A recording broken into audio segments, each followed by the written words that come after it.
بيبدأ الفيلم باستعراض كذا فيديو كده من تسجيل مخفي متركب في حمام عمومي، والتسجيل ده بيظهر الأنشطة اللي بتحصل جوه الحمام. راجل اسمه هانز بيغوي كل الرجالة وبيعمل معاهم علاقة، ونتيجة لأفعاله دي هانز تم اتهامه بالمادة رقم 175 اللي بتحرم جرائم الأفعال المثلية أو الشذوذ.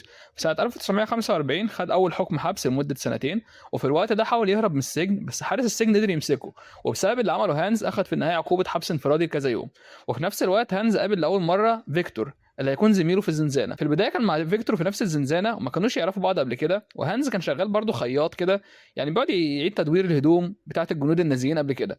لما فيكتور عرف ان زميله في الزنزانه مسجون زيه بسبب افعال مثليه، اتضايق منه جدا. قال له انت ازاي تعمل كده، في راجل يعمل كده ومش عايز واحد من النوعيه دي يبقى معايا في الزنزانه. فلما هانز رجع الزنزانه فيكتور فورا رمى كل حاجته وقال له اطلع مالكش عيش هنا، روح اقعد في اي زنزانه تانية فيها الناس العجلات اللي زيك. ولان هانز صمم يدخل تاني، فيكتور راح مديله علقه كده وضربه بره الباب. ولحسن حظ ان الحارس شافهم ووقف فيكتور، قال له انت بتضربه ليه؟ قال له بقول لك ايه، شيله من هنا، الواد ده من هنا، ده مش سامع هو جاي في ايه. بس الحارس بدا يطنش طلبه وامر فورا انه يرجع الزنزانه، وبدل ما يصعب عليه الحارس كان برضه قليل الذوق وطلب من هانز ان هو يقوم ويدخل زنزانته تاني. وجوه الزنزانه فيكتور حذر هانز وقال له انت هتموت لو جرأت تلمس شغل الهبل بتاع الناس الاشباه الرجاله دول بعيد عنه. وهانز فضل ساكت وما بيرد. في نص الليل وفيكتور نايم، هانز شاف كذا عقب سجاره كده من اللي فيكتور شربهم ورميهم على الارض وجمعهم مع بعض وكان عايز يدخنهم، وبدا يلفهم بورق كده من الانجيل اللي كان معاه او الكتاب يعني خلينا نقول.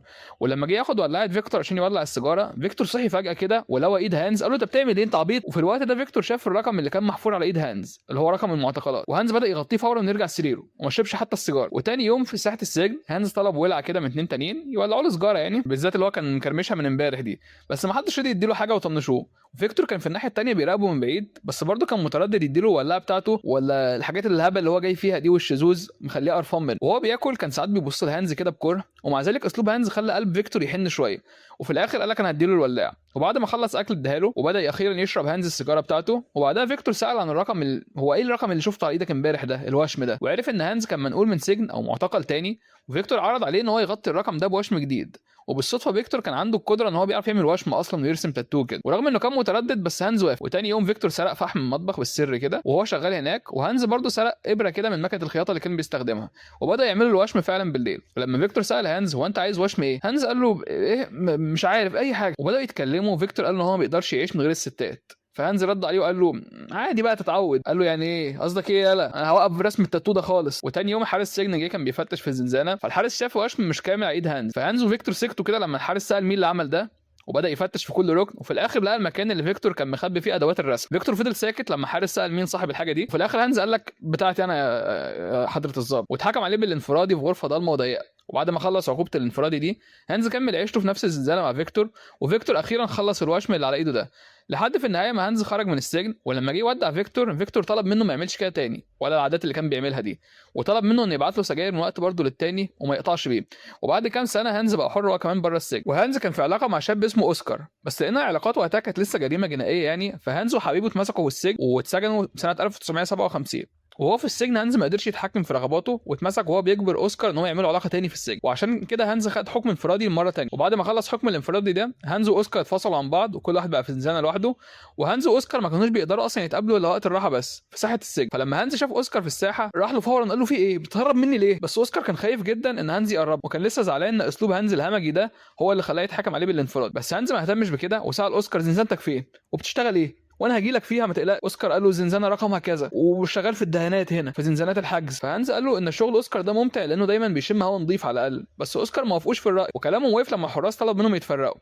اوسكار حاول يبعد عن هانز بس هانز صمم يمشي وراه، فالحارس راح ضارب هانز كذا مره لانه حاول يقاومه، ومن ساعتها هانز بقى ممنوع من الراحه حتى في الساحه. الموقف ده فيكتور لاحظه برضه، وفي الوقت ده فيكتور كان مسؤول عن توزيع الاكل للزنازين، وعرف زنزانه هانز من الوشم اللي كان عامله له زمان، يعني الصحاب اتفرقوا تاني واتجمعوا مع الزمن. فهانز ما ترددش انه يطلب سيجاره من فيكتور. وفي الوقت ده هانز كان عايز يقابل اوسكار حبيبه الجديد ده، بس ممنوع انه يدخل الساحه. ومن خلال الانجيل او الكتاب اللي كان معاه لقى طريقه يتواصل بيها مع اوسكار. وتاني يوم سرق ابره تانية كده من مكنه الخياطه وخرم بيها الورق ده، ورق بتاع الانجيل. ولما فيكتور جه يوزع الاكل هانز طلب منه يديها للاوسكار، قال له الورقه دي مكتوب عليها رساله اديها له بس في زنزانه رقم 136 ولا 163. فيكتور اعترض قال له انت اهبل ولا ايه، لو اتمسكت هتقفش، انا ماليش صلاحيه اخش زنزانه حد اصلا. هانز قال له اديها له في الساحه اي حاجه بوس ايدك. بس فيكتور رد ان هو مش عايز يتشاف مع سجين بالذات لو هو شاذ، ورفض يساعد هانز. وفي الوقت ده فيكتور ما كانش عارف يفرغ طاقته غير بالرياضه، وكان دايما معاه زمايله في الزنزانه وكده.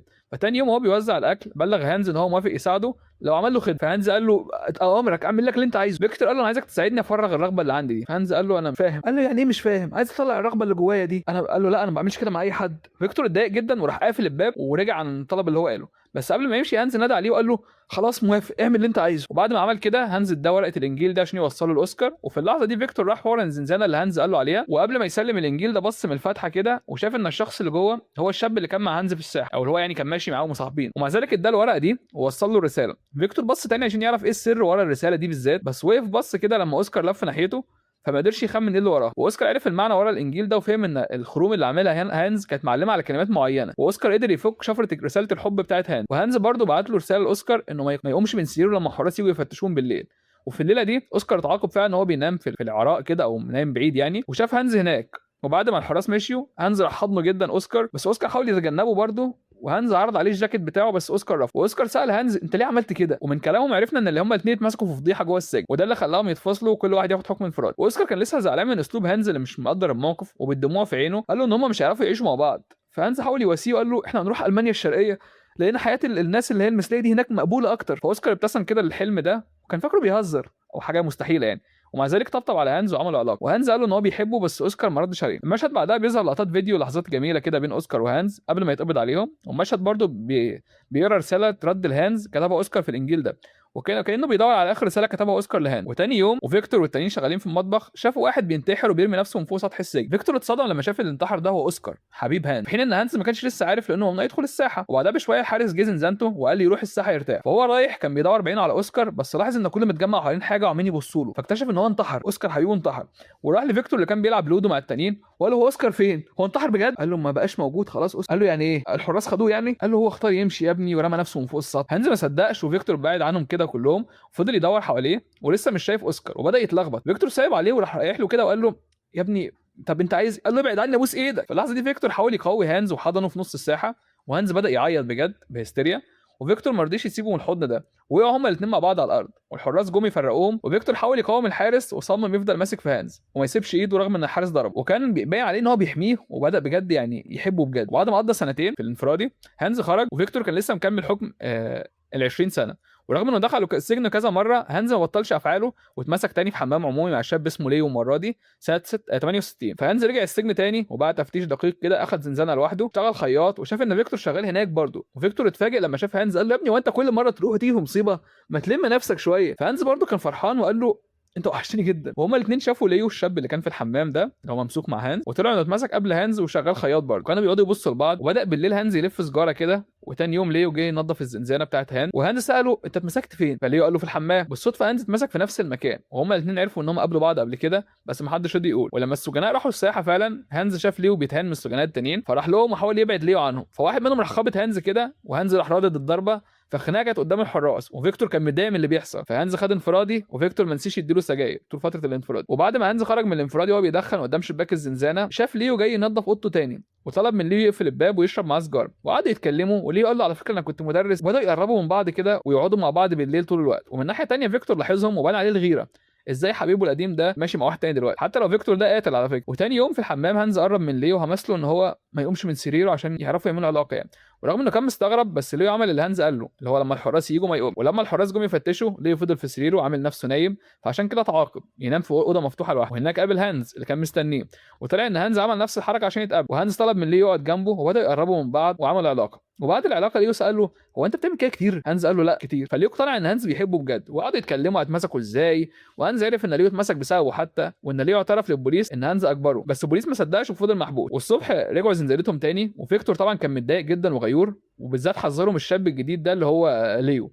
بس هانز قال له انت غيران صح؟ فيكتور قال لا مش غيران، غير ايه الهبل ده؟ انا خايف عليك تاخد عني فكره وحشه عن السجن وتتعاقب اشد. فهانز رد عليه وقال له ده مش مختلف عن اللي فيكتور بيعمله، وانت لسه بتاخد مخدرات هنا، فكبر دماغك بقى لا تعيرني ولا عايرك. فيكتور ما قبلش الاتهام ده وحاول ينصحه، بس هانز مشي. وبالليل هانز نام مره تانية مع الشاب وهو بيطبطب على راسه، وتخيل حبيبه اوسكار اللي انتحر.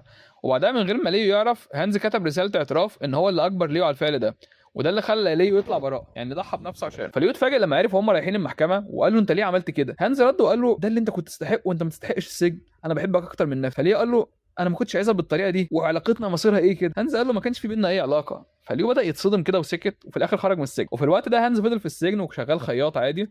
وبعدها بشويه فيكتور كان المفروض يخرج بعد 20 سنه، بس قبل ما الحراس ياخدوه فيكتور صمم يدخل الحمام، وهناك بدا يحقن نفسه بحاجه واغمى عليه وما خرج. وبعد شويه الحارس شافه، وفي الاخر فيكتور ما خرجش وفضل في الزنزانه. وفي نفس الوقت هانز اخذ شغل ليو كعامل نظافه للزنازين. واخيرا شاف زنزانه فيكتور لاول مره، فانبهر وحاول يلم الصوره كده من على المكتب بتاعه، وقال له انا ممكن اساعدك. بس فيكتور رد ان هو مش محتاج مساعده، فهانز راح ماشي.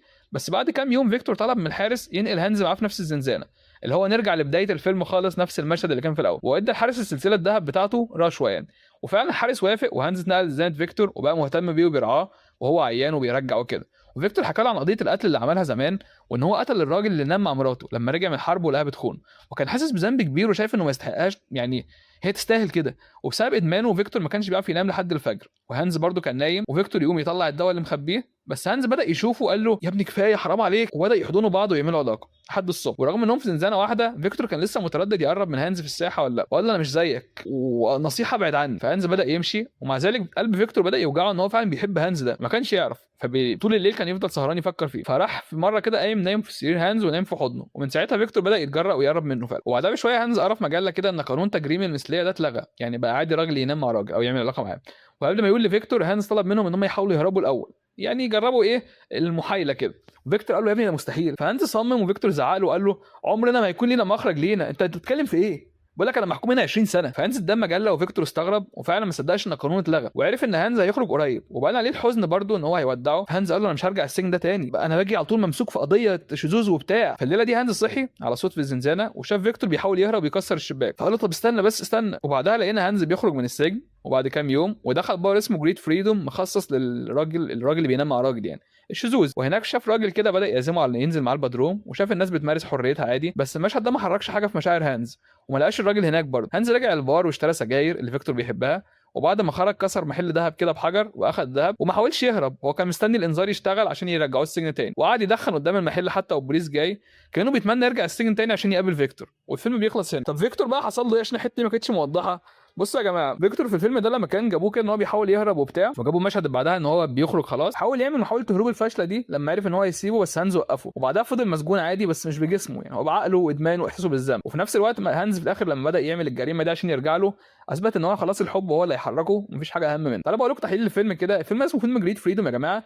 يا جماعه الكلام اللي اتقال بقى عن الشذوذ والانجيل والحاجات دي الناس كلها فوق راسنا، محدش يقول لي انت بتقول ايه. فيلم هو اللي كده تمام، اتفرجوا عليه واحكموا، محدش يحط لي مشانق. هو فيلم مهم ومثير للجدل، بيقدم نقد اجتماعي قوي عن التمييز والقمع ضد افراد ال جي تي بي كيو او الشذوذ. الفيلم برضه بيبين قصه كده بين شخصين لقوا السند والدعم في ظهر بعض، واهم رساله هي التسامح والقبول مع الواقع. يعني الراجل اللي قتل ده بيتصالح مع ماضيه، والتاني برضه بيقول لك ان التمييز بين المعاناه والصدمات دي حاجه مش سهله، ويوضح ان الحب والتعاطف بيهزموا الكره يعني. الرساله اللي عايز يوصلها ان كل واحد يستحق يتحب بغض النظر عن ميوله، ده اللي الفيلم بيقوله يعني، بغض النظر انا شايف ده صح ولا لا، انا شايف انه غلط. تمام، في حلقه جديده، وصلوا فيديو 40 لايك ومع السلامه. انا يا جماعه قناه ملخصات من الاخر، لو انت عايز اي فيلم معين قول لي هعمله لك واسيبه لك في الكومنتات. لو انت عايز مثلا شايف ان انا بنزل حاجات اباحيه او كده، لا يا جماعه خالص، القناه مش غرضها كده، بس حط نفسكم مكاني، لسه ببدا، بحيث ان انا عايز اتشاف الناس اكتر، وده اكتر حاجه بتتشاف. بلس انا ما طلبش مني فيديو وما عملتوش عشان تقول لي مثلا انت استسهلت وعملت اباحه. وحاجه تانية معانا يا جماعه، المواقع والحاجات بتاعت الاباحه الصرف بقت معرضين انكم تشوفوا في اي حته، حتى اطفالنا متعرضين ليها. فما تجيش على قناه انا عاملها اصلا الافلام مش كل الاطفال يعرفوا يشوفوا ملخصات الافلام، لان مثلا لو فيلم فيه زومبيز، في واحد بيحبس بنته في اوضه، الحاجات دي مش طبيعي طفل يشوفها. فما تجوش تمسكوا في دي بالذات ان انا كده اللي بنشر الفساد، لا. يعني اليوتيوب اصلا بتاع الاطفال ده بيعملوا حاجه اسمها يوتيوب كيدز، وفي تصنيف معين الالجوريثمز ما بتقترحش لكل الناس اللي هم عايزين، او الخوارزميات. تاني حاجه معانا يا جماعه، انا لا يعني عملت انواع كتير جدا عادي، بس انا لقيت ده بيتشاف اكتر لحد ما نحقق الربح. بعد شهر مثلا نبدا نشوف بقى الدنيا ايه عباره عن ايه. تمام.